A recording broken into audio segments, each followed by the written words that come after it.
Hey guys, welcome back to my channel. My name is Elizabeth and I am a fourth grade teacher who lives in California. I am in the Google ecosystem. Raise your hand. Are you in the Google ecosystem?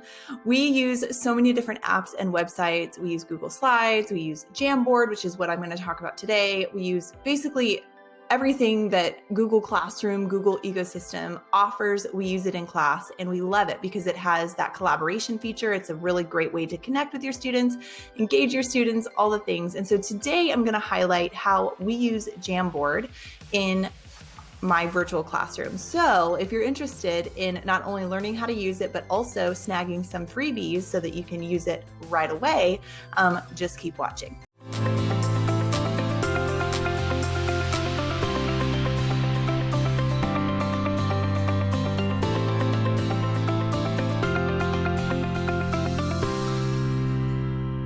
All right, so Jamboard is an extension or a plugin, a website. Is it a website, an app? It's probably considered like an app of Google that you can use to collaborate real time with your students. So if you can just imagine a whiteboard it's kind of like a virtual whiteboard that your students can interact with on their device, and you can see what's happening real time. So I'm on Jamboard right now, and I have uploaded a gratitude Jamboard and I've added little sticky notes. Now I'm going to show you how to make your own Jamboard, how to upload, and then how to share this activity with your students. It's really easy. And then I'm also going to link down below a freebie, this gratitude freebie that you can use with your students. So let's go ahead and jump into the video. So I use PowerPoint to create like everything, products and activities and everything. And I use just a bunch of different tools within PowerPoint. I use clip art and everything. So basically the slide size, you want to be your widescreen 16:9 slide size. And so to change your slide size, you would go to custom slide size and then you just select widescreen and then click OK.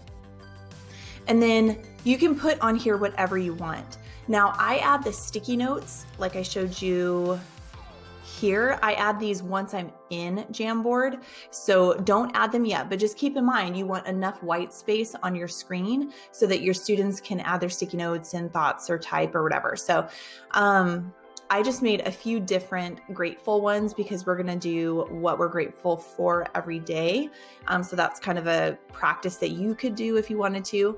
And then here's a couple other examples. And I love KA fonts. I love KG fonts. I'm kind of a fontaholic.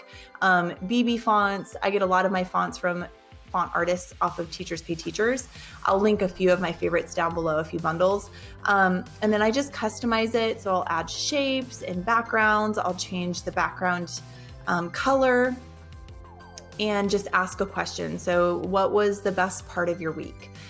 Is in this example. And I just kind of stylize it, make it cutesy, however you want to do it. So once you've created your slides, then what you do is go to File, Save As, and then you're going to want to save these as JPEGs because that's the format that you're, click all slides and then OK. So that's the format that you need to be able to upload into Jamboard. So then once those are saved as JPEGs, you go back to your Jamboard and then just pull up a blank Jamboard here. And to set your background, you go to Set Background and then you can upload your own image. And I'm going to upload from that file. I'm going to go to my brain. Got all the things here. You guys are seeing all my files. Okay, and then I'm going to upload slide 5. So you just double click and then there it is. So it uploads it just like that. And now it's a frozen background. So you can't type or edit this. And then if you wanted to add sticky notes on top of that, you would go over here to the sticky note button and just click it. And then to add a sticky note, you have to type a letter, but then you can delete you have to type a letter and then click save. This is like a little workaround. And then if you double click and delete and then just click out, it'll be a blank sticky note. And then you can resize these. You can turn them. You can also Control C, Control V, which is copy paste.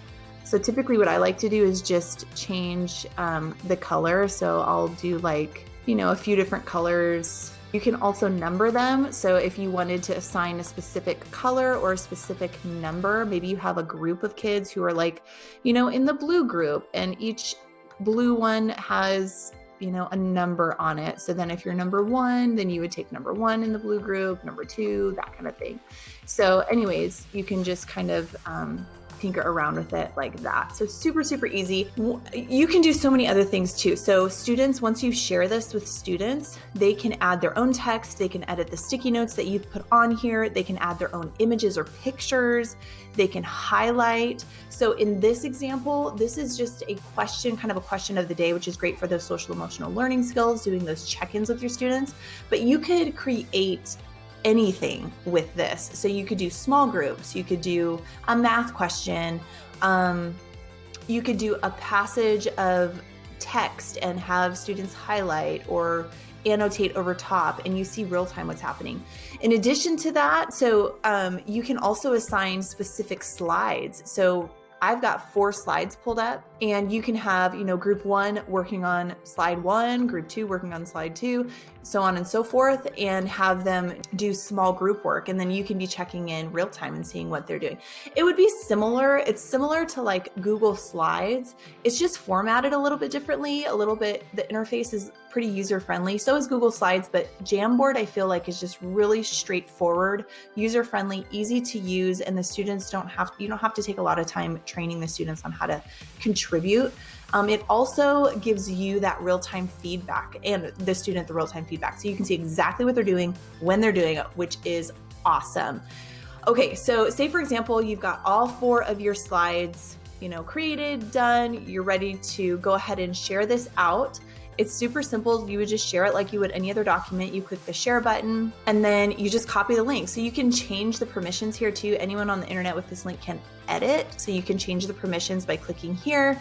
I would say, if you wanted your students to only view to see maybe what you're adding, that's an option. But if you wanted them to contribute, you can copy the link here and then send that link into like a Google Hangouts or a Zoom chat.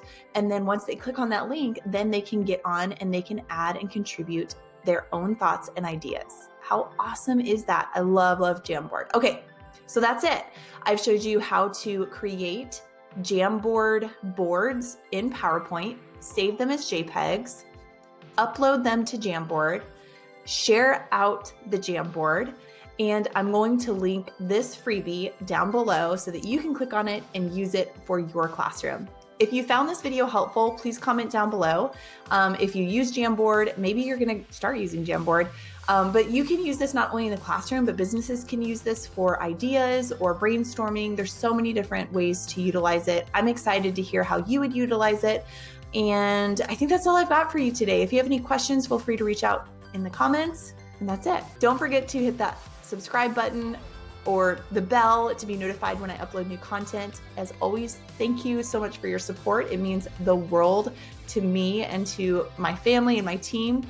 And I guess I will see you in the next video. Thanks guys. Bye.